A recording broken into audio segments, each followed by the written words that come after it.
All right. Namaste, Theresa. Good to be sitting here with you at Taozi Tree Yoga Studio here in Beijing. For those who don't know, Theresa, let me just jump right in. What is your purpose in life? So I think purpose in yoga, it's called Dharma. And in a nutshell, I don't think it's one static thing that like you fit into a profile picture or a box. I think it's constantly evolving. So my purpose is to every day tune in and try to follow whatever my like most authentic guidance is in each moment, and to do my best to take care of myself enough that I know what that is. So it's not a specific concrete purpose like to be a yoga teacher or to be a mother or a business person. It's to show up in whatever is in my path. So for example, this moment in my best capacity, and just trust the path will unfold itself. Beautiful. Very free flowing, very much like the Tao, right? Yeah, like, exactly. So the beautiful, beautiful. I love that. Okay. And so we are here on the My Purpose Path podcast. We decided today to jump right into the key question. We got a beautiful answer. But then some people do not know you. If we can continue with a short self-intro. Sure. Oh, I also find intro so hard because it's like in a box. Who are you? So I am a mother of 4. I have a small son who's only 4 months old. So 4 kids. I am owner of Taozi Tree Yoga. So I'm a yoga teacher. I'm a religious studies student. So I'm getting my master's degree in religious studies, focused on Eastern philosophy.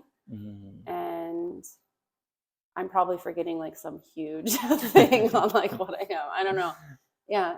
So mom, student, teacher, artist. I'm trying to dabble more, returning back to the artist in me.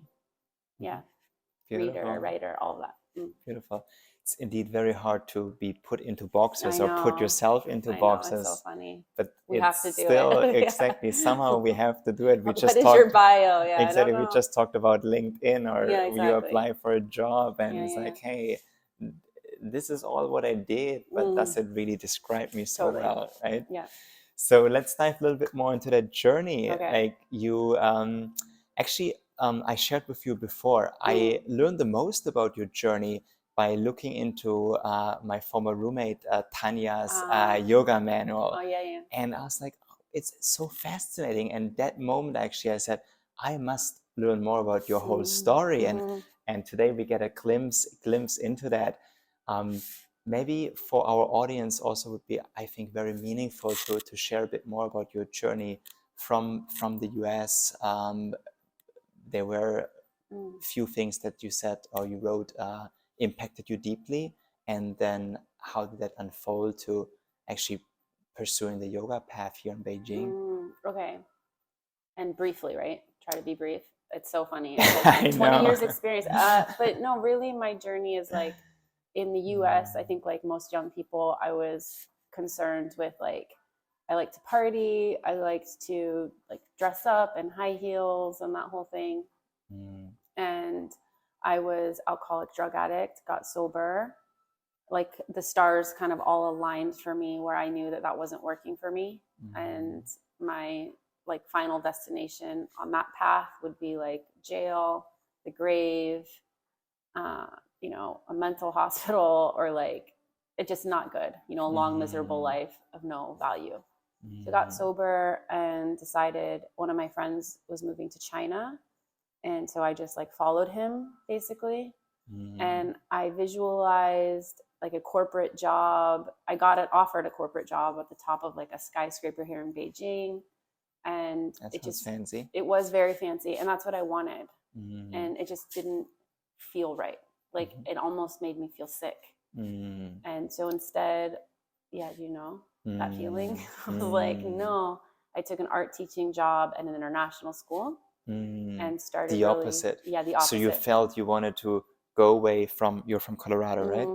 So you wanted to come here, find a fancy job in a fancy office, but then you started the job actually, or in the process you realized like this is actually not It not was, yeah, it was after the interview, it. and they, I remember the suit I wore. It was like this beautiful pink, but it was like wool, and it was a summer day. It was so uncomfortable. Like it wasn't right. I can't explain it. It just, and then I got offered this job teaching art and communications with like high school students, and that felt right. So it was just kind of like following, again, Going like we with the talked flow. about, like that dharma and listening to that intuition. And I started studying yoga there. It was North Fifth Ring Road with a woman named Utan Lauscher. And like every day after school, I would go and spend hours with her. Didn't speak any English, but she was an Ashtangi. So I really became familiar with energy lines and like that physical, how the physical manifests, the emotional. That was 2 years I studied with her. And yeah, so I just got really into yoga and art teaching. Met Ross, decided to leave. I was going to go get my master's in communication skills in Italy, got accepted, met Ross, and he was like, if you don't go, I'll travel the world with you. And, I met this beautiful man, and we ended up traveling the world for 2 years. And it was amazing. So India, Africa, all over Europe, US. Oh, we spent journey. all of our money. Yeah, it was so But that's amazing. what life is about, right? Yeah. Like what to do with it, Yeah, right? totally. Gotta live. And then we ended up back in Beijing after we got married, and I started having babies and teaching yoga. And that's really where Taozi started. Was, I started at the yoga yard, and I love the yoga yard, and my friends. The yoga community here is so tight. I feel like in many ways we've all grown up together. And started yoga in the park. And I never really had the intention for Taozi to be a yoga studio. It actually started as a blog when we were in Australia during that travel trip. And I would write kind of about our adventures and my own transformation. Evolution. Yeah, because I was just coming out of addiction, So I had all this energy, and the blog did really well. That was like the days of blogs, remember? I still love it. Do you? Yeah, Medium is still great, and there's a few new blog formats that are coming back, like a Substack. It's more like a mix of a blog and an email list. Like Substack is great. That's actually what I'm going to start. Okay, I'll show you later. Yeah, I'm like, because I love to write. It's amazing. Also, maybe for your new project. Yeah. It could be really something, because it's also like international reach. You can tie it in with like email lists and stuff. Yeah. Okay. So much to do. Always, right? Yeah. That's amazing. That's beautiful. And then, like, I remember when I came to Beijing, at that time, I was not into yoga at all. I came like the energy and excitement of China. And as you know, from my first days here, 2016, very much into the startup communities. And but then I would see like maybe we met at a startup grind event first time. I forgot what it was, but I would see all those posts, and again, like for me, it was like a foreign world opposed to now. And but I always like the spirit. Like you posted these photos in what's the hotel? Is it the Carey Center? Yeah, where the beautiful like class ceiling, right? The sun coming in. You were teaching these classes. Oh, that's the Hyatt. Yeah. Or Hyatt, right? And bringing people together in the park and so on and so on. So I'm very much into community building, but then again, it mostly was from startup space and then the coaching space. How did you decide to like let this community start, or was it all like very natural process? Maybe we can talk a little bit about it and what helped you through that process. Yeah, totally unexpected and natural. Like I never thought I would be hosting these big events, and they just kind of came to me. Like yoga in the park, it started with maybe 5, 6, 7 people. And then it ballooned into like 80. And we went from one WeChat group to, I think now we have 8 full WeChat groups, which is totally nuts. I don't even know if people like read what's happening in there, but they stay, you know. And then event spaces would be like, oh, we have this hotel, like the Life Infinity, they approached us, and so we were able to move yoga in the park to this beautiful space in the winter. And then, you know, like the Carry World in the garden under the CCTV tower, and we'd have these events with like 70, 80 people, get sponsorship, and super fun. Like really just so fun. And my favorite thing about them is they're like, it's a bridging of both the international community and like Beijing locals. So that's really where I'm trying to focus. The benefit is that, you know, the world is so divided, and then, you know, we all come together on our mats, especially these days. You know, it gives me goosebumps. And I didn't know that was what I was supposed to do, but I know that now. And now your background became even more international by also living in Mexico and so on. But before we get there, from my side as well, I always felt that was so beautiful with Startup Grind, Angel Hack, and also like even where I worked in Naked Hub, my first proper job here.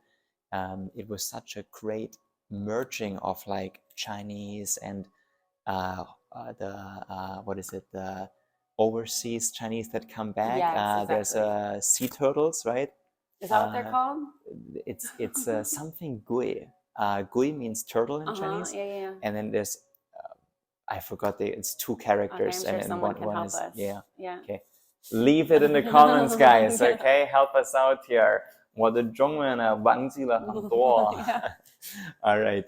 But yeah, I think it's a very same spirit, and for me, I guess it was the pandemic and going through personal life struggles and challenges that that brought me way closer to yoga and seeing the value more, and making it a part of my evolutionary journey. And so when you say like, hey, especially now we need it, I can only second that. And that's also my intention, or part of my evolving purpose, to not only bring entrepreneurs on from the, let's say, more traditional sense or startup world or tech space, but also show like actually businesses are needed like that. And for people that have more the art background, maybe meditation background, or a long yoga journey, I also know you studied with so many teachers, so many lines and lineages. You have a beautiful graph I see in somewhere where they come together, right? And but this is, in my opinion, like equally important, especially now, if not actually maybe even more important. So thank you for being on with me. I hope we survive. You know, I hope all these small businesses can make it. I very much think so. It's I see more and more people, no matter big corporates or startup leaders, getting into that space. You probably know Biman from Sri Lanka as well, a good friend, and he said, Jonas, you know, like, what do all the VCs realize after they made tens of millions? They all want to learn how to meditate because they feel there is a lack, or just money is just not it, right? Or maybe they can do so much with their money, but they still have this big hole in them, right? Totally. Like, what is wealth? Like, wealth is like not the money in the account, but our ability to like be happy with, you know, a blue sky day or a AQI 500 day, like to be happy with it all, you know? Managing through it, surviving, exactly. Right? And then going from surviving into thriving, right? Finding our way there. Totally. Exactly. And then money can become a tool to do more great things, right? Absolutely. Because it is a blessing, and we can make it a blessing for way more people. Yes. And so coming back to the community side, right? So you said it evolved like naturally, like for people who want to start like let's say a movement, or like something similar maybe, like was there something that you say that actually helped it? Was it like, did you do things that make it sticky, or like connect people in a certain way, or bring them together? Well, I think for sure we lucked out with our collaboration with Mocha Bros because so they were actively, and they still do, actively sharing and promoting. So that's where we got a substantial like uptick in our outreach ability. And of course, I think what makes it sticky is the teachers that we have, and like this, I love our students, and over time getting to know them, how is this with your job, how is your daughter, how can I help you, and just that personal connection is so, like you said, so needed. And also being in the park, like it brings, and in here, it's like we need green in cities like this. Yes, it's like it's taking kind of like the Bali sense into Beijing, and so we try to exude those vibes, or that energy where people feel like they can take a mini 1 hour retreat in the middle of their day. And then through the trainings and the yoga teacher trainings that we do, those teachers kind of, they go out and get their students and their classes. And so then that's kind of how it grows and how it has been growing. And it's been super hard because it's so transient. Totally. But we've still managed to do it, barely. Totally. Hanging on. Survive through that COVID time, right? You made huge investment in the space just before, right? And so to recap here, you said it's about the connections, but also supporting people, right? And then the YTTs, your yoga teacher training program, the graduates. I mean, by now it's got to be a lot, like 200. And I mean, a lot of them are here. I see in your schedule, right? Like a lot of them are teaching here, but then also a lot of them maybe moved on. Like it's indeed a transient city. People moved to other places in China, Asia, the world, Europe, back to their home countries, you name it, right? Like now, I saw recently, actually, maybe we moved there. I saw on your Instagram an announcement for like a new offer, and I wonder, what is that about? And also, like, does that tie into like the global community? Because you and your family spent considerable amount in Mexico during the pandemic, right? In the US, so you have a quite global setup now, and also then there are so many graduates like around the world. Like, is that the next evolution? Good question. So what I'm offering now, it's called the Taozi Way, is my new website, and it's kind of like my personal brand. I'm trying to not separate myself from Taozi, but lean into my own, like, not if I could start over, but if I could, like, my own pocket, because Taozi is so like the yoga and the classes, but I think with my religious studies and my life experience, I want to offer something that's more like sacred and individualized, as far as helping people like individually with their life spiritual journey. So I'm offering courses and like individual programs called spiritual supervision, where it's like we sit here actually and we meditate, we discuss, and I give homework and readings, and I try to create like a progressive action plan on how people can dive into their own practice and like what that looks like for them. So, and it's been amazing, honestly. Beautiful. Yeah, it's really beautiful. And so you help them for their own spiritual growth journey to evolve their own, to deepen or shape their own practice, depending on what people are. Yes.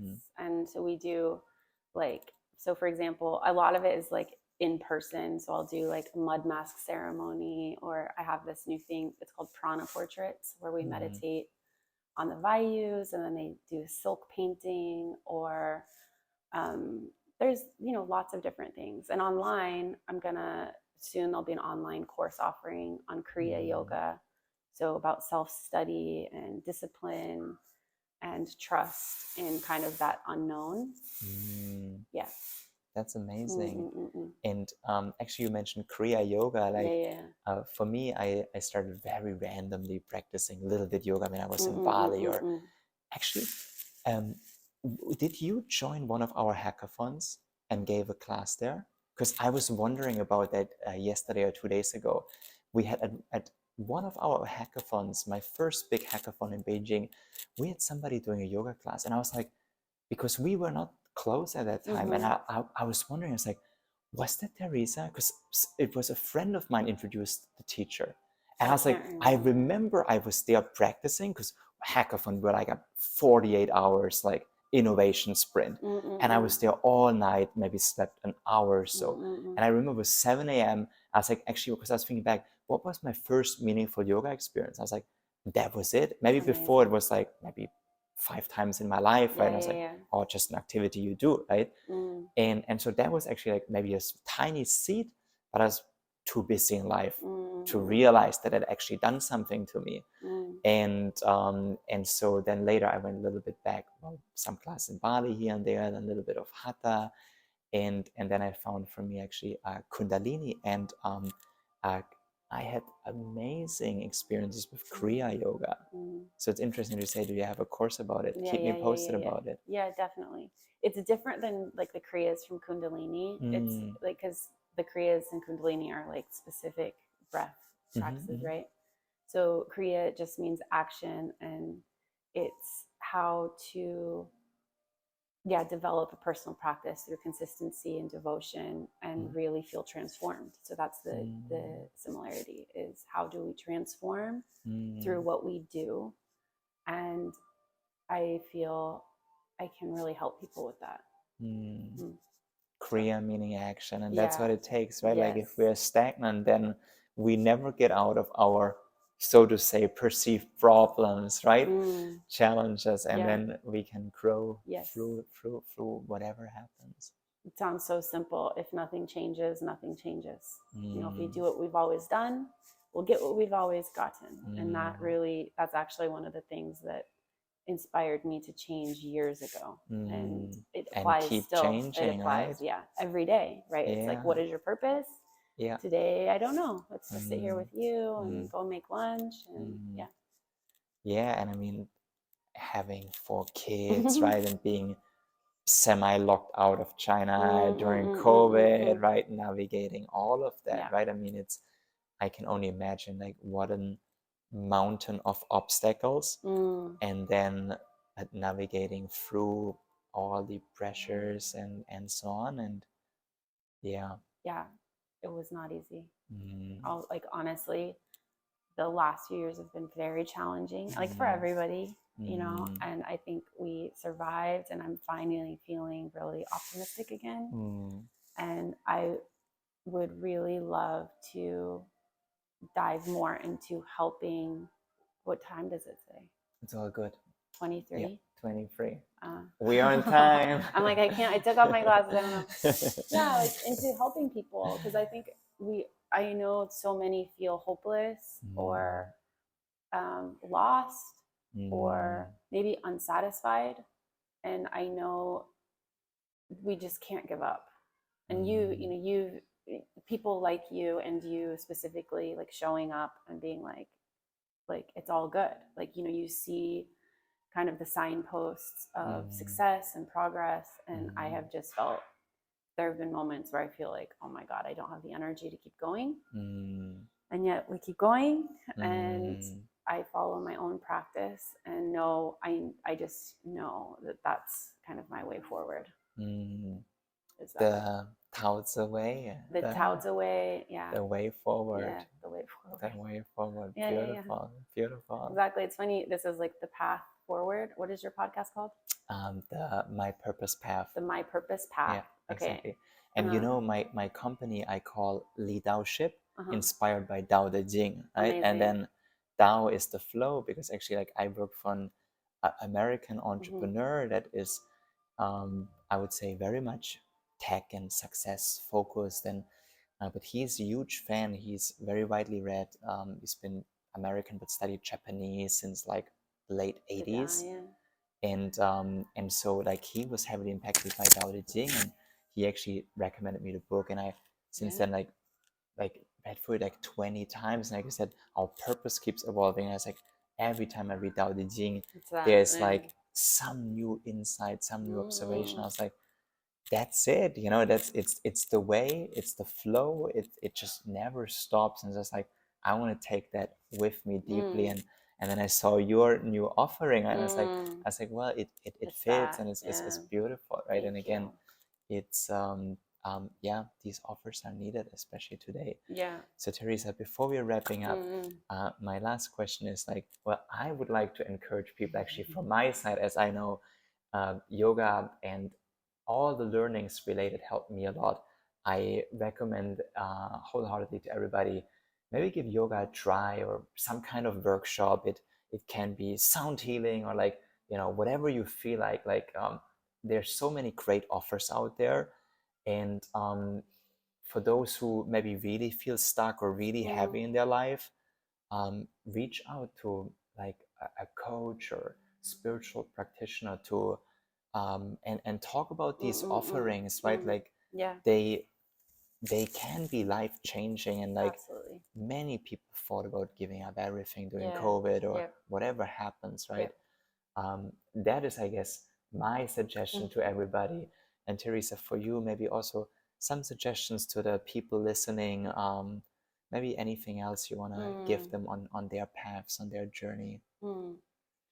Well, I think that maybe people get confused that you have, like, in order to be happy or to like get out of where you're at now, that there's like, yes, there's like maybe some work and active things that you can do, but like there is already a peace. And I'm touching the microphone, sorry. There's already like a soft, quiet, peaceful place in all of us already. It's not this thing that's like really hard to achieve by going on the outside.